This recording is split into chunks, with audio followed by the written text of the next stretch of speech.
Question de Naïl Rahman. Dans une situation d'instabilité politique dont le pays peut plonger le 7 juillet et un risque très important de violence, crains-tu pour le bon déroulement des JO? Est-ce que cela peut avoir des conséquences sportives des joueurs qui arrêtent la sélection si le RN passe? Donc question pas du tout orientée, hein. Donc si le RN gagne les élections, le pays va sombrer dans la violence et les joueurs vont arrêter l'équipe de France. Ça, c'est, j'ai envie de dire, c'est un petit peu dans tes rêves. Je suis, quant à moi, tout à fait persuadé que, mis à part au cas où le RN emporterait ces législatives, de toute façon, on le sait, il n'y aura pas de majorité absolue, donc il y aura une majorité relative. Le pays, déjà, sera-t-il gouvernable? Je pense que c'est la première vraie question à se poser, plutôt que de se demander s'il va y avoir des violences ou pas. Ou effectivement, il y en a quelques-uns qui vont bouger les bras pendant quelques jours, mais bon, on le sait, après, la vie reprend son cours et il faut bien aller au boulot, gagner sa vie, et je suis pas persuadé non plus que le RN va tant révolutionner que ça la société française, en tout cas certainement beaucoup moins qu'il le souhaiterait. Après, des joueurs qui arrêtent la sélection si le RN passe, bah oui, s'il y en a qui mélangent tout, qui mélangent la politique, avec le sport, effectivement, ils peuvent arrêter, mais je trouverais ça à la fois scandaleux et désolant. Je vois pas en quoi le fait que le gouvernement passe à droite ou à gauche devrait influer le choix des footballeurs. Enfin, pour tout te dire, je trouve cette question assez conne et je sais même pas pourquoi j'y ai répondu. Enfin, conne et provocatrice en plus. Chris C me dit: le mercato estival démarre timidement, comment l'expliques-tu? Toujours sur le mercato, pour quelle raison, selon toi, Xavi Simons est réticent à revenir à Paris? Serait-ce une grande perte? Bah, le mercato démarre timidement parce que il y a une opacité et même maintenant une crainte énorme sur l'attribution des droits TV. Donc il est évident que pour avoir de l'argent à dépenser, il faut avoir de l'argent à dépenser. Et pour l'instant, les clubs, ils ne savent absolument pas quelles vont être les ressources qui vont pouvoir leur être attribuées avec ces droits télé. Et ça, c'est un vrai problème. Et encore une fois, avec cette chaîne de la Ligue, il va falloir que les gens payent pour qu'il y ait de l'argent qui rentre. Et encore une fois, avec un championnat qui débute mi-août, avec beaucoup de gens en vacances, tu vas avoir, à mon avis, très certainement moins de 500 000 abonnés au mois d'août. Donc, voilà, c'est très inquiétant. Pour l'autre partie de la question, Xavi Simons est réticent parce que quand il était à Paris, il jouait pas avec Pochettino. Mais enfin, il était aussi beaucoup plus jeune et à mon avis, à l'époque, trop tendre pour pouvoir aspirer à une place dans les milieux offensifs où, je le rappelle, il y avait quand même Neymar, Di Maria, Mbappé, enfin bon, bref. Après, commence un peu à me fatiguer Simons avec ses simagrées. Je viens, je reviens pas, je veux pas revenir. Je veux absolument jouer. Alors il veut absolument jouer, mais il est contacté par le Bayern qui va avoir une escouade offensive hallucinante la saison prochaine. Donc qui disent carrément qu'il a pas envie de revenir à Paris, mais qui n'arrête de nous bassiner. Après, est-ce que ce sera une grande perte? Pour le joueur de Leipzig, peut-être oui. Pour le joueur que je vois avec les Pays-Bas, certainement pas. Jackie Boy me dit: Olise au Bayern, bon choix. 70 millions, je trouve que c'est hors de prix. C'est très cher.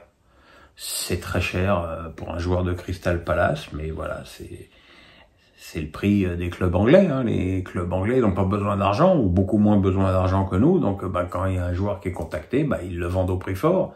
70 millions au livre, j'aurais plus pensé à un tarif PSG qu'à un tarif Bayern. Mais ouais, après c'est un joueur extrêmement intéressant, hein, qui aurait d'ailleurs tout pu prétendre à une place durant cet Euro avec les Bleus. Donc oui, non, pourquoi pas, après tout. Romfrom2 me dit: que penses-tu des récentes déclarations de Kurzawa qui pense qu'en France, on ne l'aime pas parce qu'il n'est pas moche et qu'il a de l'argent? Levin, il fait partie de ces joueurs qui n'ont pas survécu à la lessiveuse PSG. C'était un très bon joueur à Monaco, et à Paris, il a explosé pour bien des raisons. J'ai cru comprendre qu'à une époque, il était psychologiquement pas très bien en plus, et pas très heureux, puisqu'encore une fois, c'est pas parce que tu gagnes de l'argent que tu es forcément heureux. Après, voilà, le PSG, c'est trop dur pour lui. Après, il y a eu cette prolongation hallucinante proposée par Leonardo, qui a fait qu'il est resté là et qu'il a finalement décidé de toucher son oseille. Après tout, on te propose un pont d'or pour rester et on te dit ouais mais tu joues pas, bah tu joues pas, voilà. Maintenant il a envie de retrouver un club. Je pense qu'il a suffisamment gagné pour faire un effort financier et puis voilà quoi. Mais bon, je pense que c'est un bien meilleur joueur que ce que beaucoup pensent. JT Zlat me dit pourquoi les supporters français sont toujours les moins nombreux. Parce que passion du foot beaucoup plus exacerbée dans d'autres pays, bien évidemment. Alors après, il faut pas prendre non plus l'exemple de la Turquie, parce que la colonie turque est énorme en Allemagne et notamment dans la Ruhr. En fait, ils jouent un peu à domicile. Les Français, selon où le match a lieu, effectivement. Ça peut être frontalier de l'Alsace ou de la Lorraine, mais bon, c'est pas dans la culture française. Déjà, je trouve que les supporters français sont 11 000, c'est bien mieux que ça n'a été avant. Voilà, maintenant, on pourra jamais lutter avec les Anglais, les Écossais, qui se déplacent comme un seul homme pour leur équipe, toujours quoi. Nico Damerjveillant me dit je ne sais pas si vous avez vu les propos de Drogba, I'm dead, Pogba is over. Croyez-vous à son retour dans 3 ans? Non, parce que il sera âgé et que 3 ans sans jouer dans cette période d'âge, c'est rédhibitoire. C'est très triste cette histoire de Pogba. Évidemment, il y a le racket où ses frères sont impliqués, qui est déjà en soi une raison terrible de fausser tes résultats. Il y a cette histoire de dopage qui n'est pas forcément très claire. En tout cas, c'était un joueur magnifique, pas un monstre de régularité, mais quand même un joueur extraordinairement intéressant. Et je crois que il manque beaucoup à l'équipe de France. Yves Perry me dit « Beaucoup critiquent le fait que tout est concentré sur Mbappé, mais force est de constater que face à la maladresse incorrigible de Dembélé, la méforme de Griezmann, qui peut marquer des buts à part Kylian et Giroud? Encore qu'avec son nez cassé et sa saison perturbée par ses dirigeants, il ne pourra peut-être pas nous sauver. Quelle est ton opinion ?» D'une certaine manière, vu l'absence de jeu de tête quasi totale de Mbappé dans son jeu, en même temps, il s'est blessé en essayant d'en faire une, ce qui lui arrive quasiment jamais, ce qui, à mon avis, devrait le rebuter jusqu'à la fin de sa carrière de retenter ce genre de geste. Ouais, donc voilà, c'est le fait qu'il ait le nez cassé n'est pas en soi vraiment un problème pour lui. Après, il y a juste la gestion de ce masque, du champ de vision de ce masque. Après, les chiffres ne mentent pas. Hein. Quand Mbappé est pas là, l'équipe de France ne gagne pas. Et même très souvent, l'équipe de France perd. Donc, il faut espérer qu'il va revenir contre la Pologne et retrouver un peu de jambes, même si c'est pas les jambes qui lui ont manqué contre l'Autriche, c'est la précision sur cette action où il tire à côté.